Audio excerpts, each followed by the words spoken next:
Excellencies, representatives of heads of state,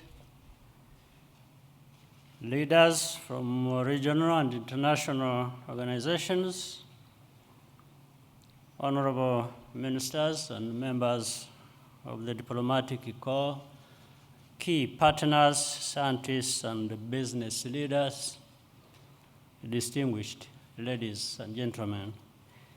A good morning to you all, and a welcome. I wish to welcome you here in Kigali and also to those following online. Since the inaugural meeting of the Partnership for African Vaccine Manufacturing 8 months ago, significant progress has been made. I commend the African CDC, led by Dr. John Nkengasong, for taking the lead in this historic initiative with the support of the African Union Commission. Other partners and leaders, many of whom are represented here today, have also made decisive contributions to advancing this agenda. This joint effort has helped to prevent Africa from being yet again an afterthought, but we still have a lot of work to do. Africa's challenges during the COVID pandemic in securing timely access to tests, therapeutics, and vaccines have served as a constant reminder that we need to be doing things for ourselves. This is not a new problem, but a crisis of public health is literally a matter of life and death. Africa must therefore build manufacturing and scientific capacity with a sense of urgency. We can and must do something new and different. And when I say we need to do things for ourselves, that does not mean acting alone. Vaccine research and production is fundamentally a global enterprise. We therefore have to work in partnership with each other as Africa and also with key partners around the world. That requires not only funding, but also, and even more importantly, trust.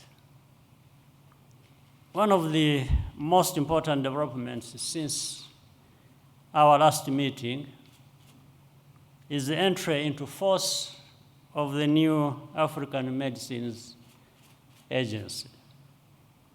I commend the African Union Special Envoy, Dr. Michel Sidibe, for his role in accelerating this process.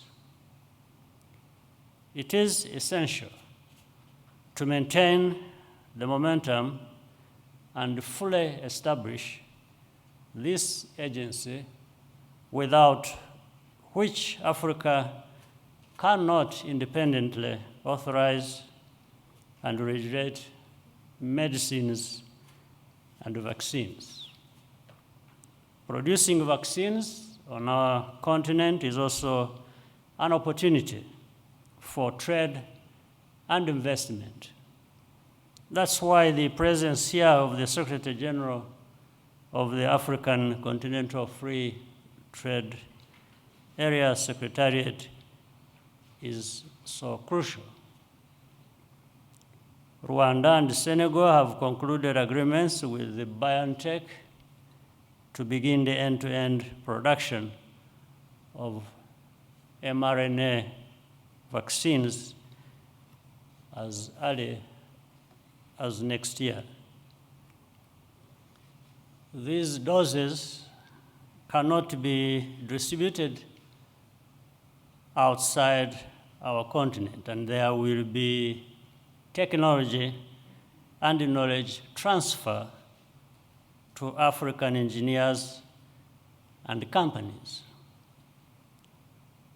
Through its mRNA tech transfer hub in South Africa, the World Health Organization is working with the South African companies to build a valuable knowledge base for our continent.